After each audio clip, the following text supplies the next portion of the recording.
Сәлем достар, біз сіздермен алдыңғы сабақта жай бөлшектерді, аралас сандарды ортақ бөлімге келтіру тақырыбын өткен болатынбыз. Бүгін сол тақырыпқа есептер шығаруды қарастырайық. Алдымен бізге бірінші тапсырмада 3 түрлі бөлшек берілсін.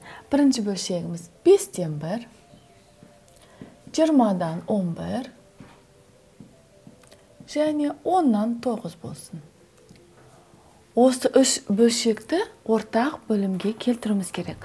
Ортақ бөлімдегі 5, 20, 10 сандардың ең кіші ортақ еселігі болу керек. Яғни осы ең кіші ортақ еселіктерін табайық. 5-тің, 20-ның, 10-ның. Ол үшін 5 дегеніміз бізде 5 пен 1 деген санның көбейтіндісі, яғни жай көбейткіштерге жіктейміз. 20 дегеніміз 4 пен 5-тікі, немесе 4 дегеніміз 2-нің квадраты көбейту 5 дегенді білдіреді. Ал 10 дегеніміз 2 мен 5-тің көбейтіндісі. Енді екеуінде ортағын қарастырайық. Бәрінде ортақ 5 бар, яғни 1 5-ті ғана аламыз. 5-ті көбейтеміз. Және 2-нің 1 дәрежесі бар, және 2-нің 2 дәрежесі бар. Ең үлкен дәрежесі 2-нің квадратын аламыз. Сонда 5, 20, 10 санына ең кіші ортақ еселігі 20-ға тең болады. Яғни 5-тен 1-ді, 20-дан 11-ді, 10-нан 9-дың ортақ бөлімі 20-ға тең екенін білдіреді. Енді 5-тен 1-дің толықтауыш көбейткіші қаншаға тең болады?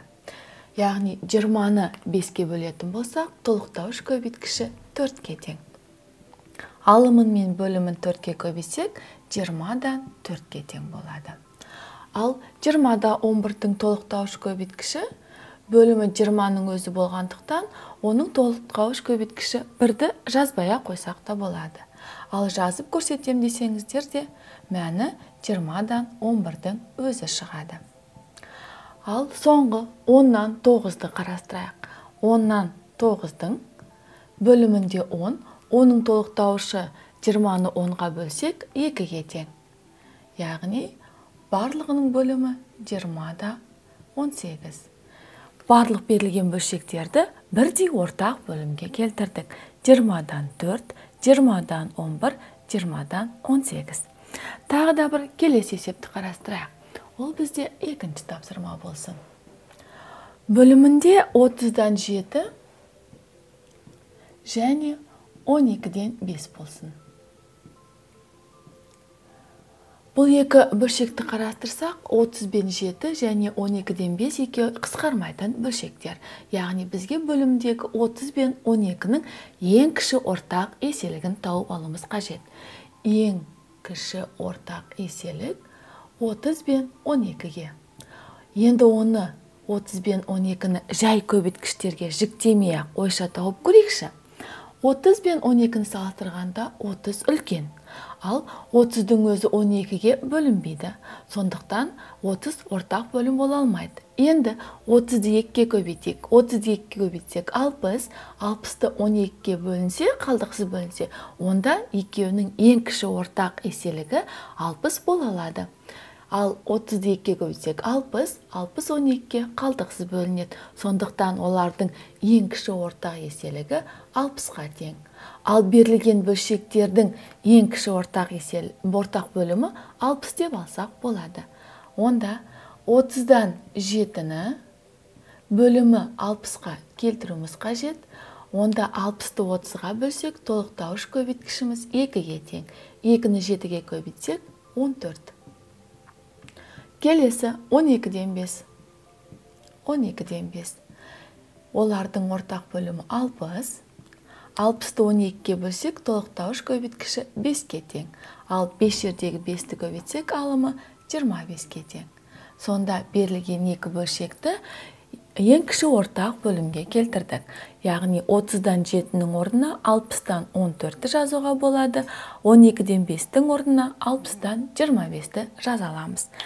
Енді біз келесі үшінші мысалды қарастырайық. Аралас сандар берілсін. Үшінші мысалымыз, ол бізде 4,7-ден 2, және 5,21-ден 4. Бұл жерде алдыңғы тақырыпта айтқандай, олардың бүтін бөлігіне назар аудармаймыз. Тек бөліміндегі 7 мен 21-ге назар аударасыздар. Енді тауып бірден ең үлкен бөлімі бізде 21, 21 7-ге қалдықсыз бөлінгендіктен, олардың ортақ бөлімі 21-ді алуға болады.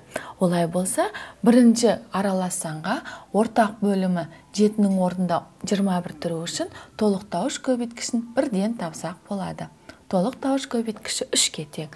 Олай болса, 4 бүтін бөлімі 7 жердегі 21, ал 3 2 6.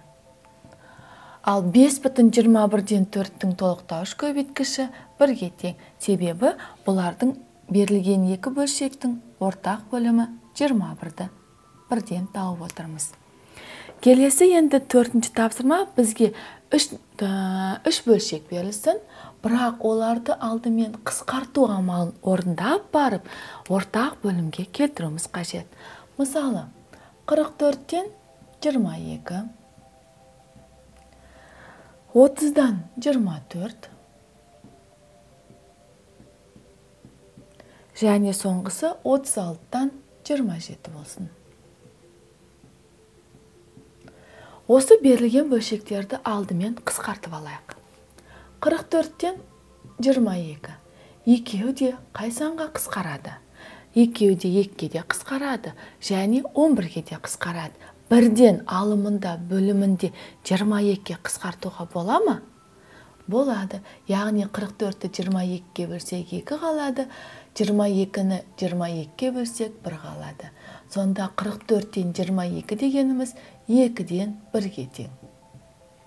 Келесі 30 бен 30-дан 24. Бірден екеуінің қысқаратын ең үлкен ортақ бөлгішін тауып алайық. 30 бен 24. Екеуі де 6-ға қысқарады, яғни 3-ке де қысқарады, 2-ке де қысқарады. Екеуінің көбейтіндісі 6-ға.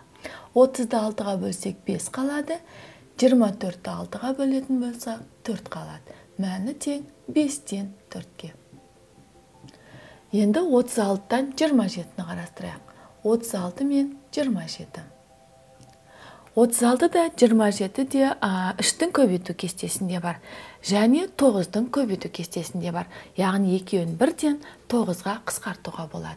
36-ны 9-ға бөлетін болсақ 4 қалады, 27-ні 9-ға бөлетін болсақ 3 қалады. Мәні 4-тен 3-ке тең. Сонда бізде бөлшектеріміз қандай болды?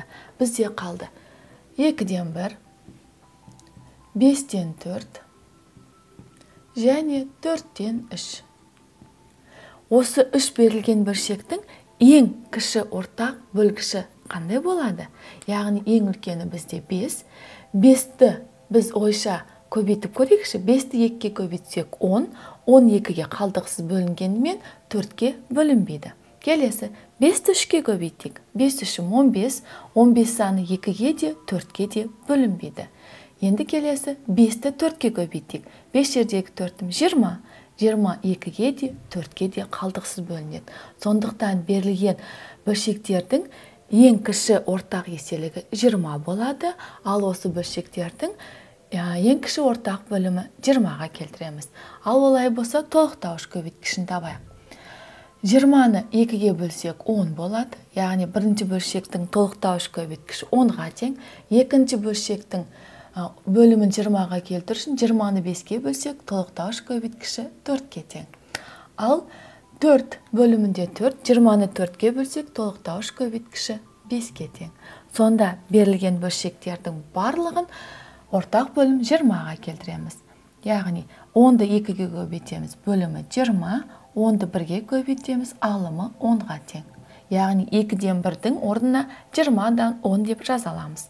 Келесі 4 жердегі 5-ім 20, 4 жердегі 4-ім 16. 20-дан 16. Келесі соңғы бөлшегіміз 20-дан 15-ке тең. Яғни берілген бөлшектердің барлығын бірдей ортақ бөлімге келтірдік. Тағы да есептер шығарып көрейікші. Бізге натурал санмен және аралас сан берілсін. Берілген натурал сан мен аралас санды ортақ бөлімге келтіріп, аралас сан түрінде жазуымыз қажет. 5-ші тапсырмамыз 10 және 2,99-дан 4 саны. Берілген натурал санды бөлімі 99-ға келтіруіміз қажет. Ол үшін 10 дегеніміз бізде 9 бен 1-дің қосындысынан шыққан. Ал 1-дің орнына біз бөлімі 99-ға келтіріп жазаламыз. Сонда 9 қосылған 99-дан 99.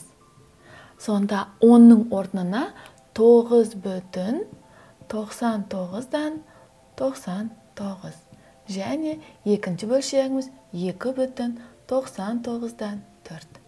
Яғни берілген натурал сан мен аралас санды бірдей ортақ бөлім түрінде жаза алдық.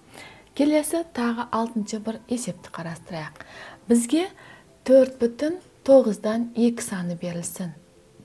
Осы санның бөлімі, яғни бөлімі болу қажет 18, 36, 45.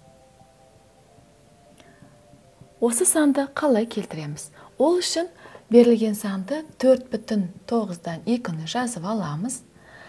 Бұл жердегі аралас санның 4-ке, яғни бүтін бөлігіне тиіспейміз. Тек бөліміндегі 9-дың орнына келесі бөлім бізде 18 болуы қажет.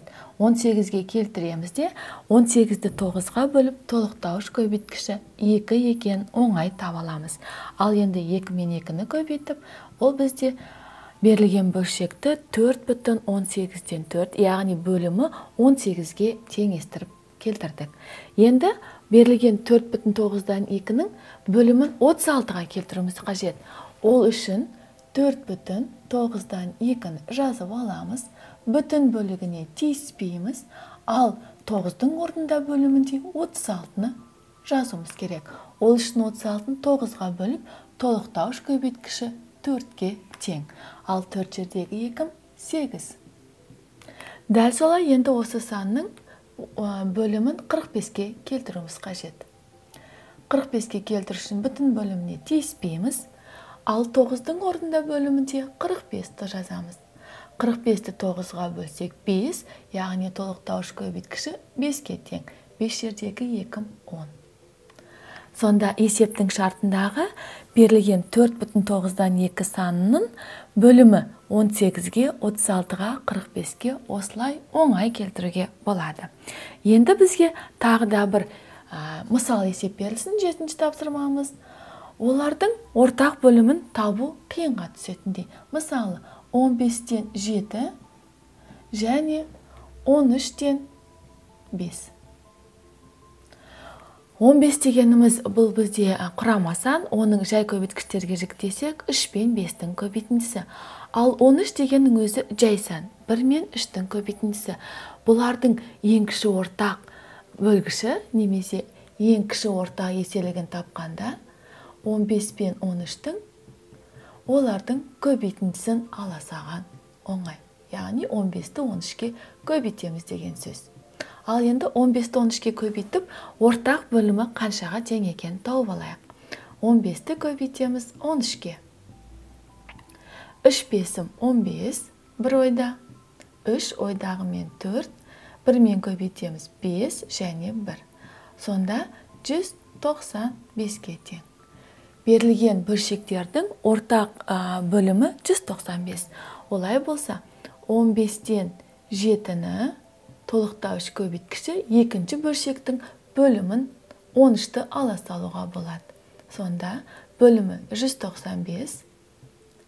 Ал 13-ті 7-ге көбейтсек, 3 жердегі 7 21, 2 ойда, 7 1 7 ойдағы 2 мен 91-ге тең. Келесі 13-тен 5. 13-тен 5. Ал бұған ортақ бөлімі толықтауыш көбейткіші екінші бөлшектің бөліміндегі 15-ті жазсақ болады.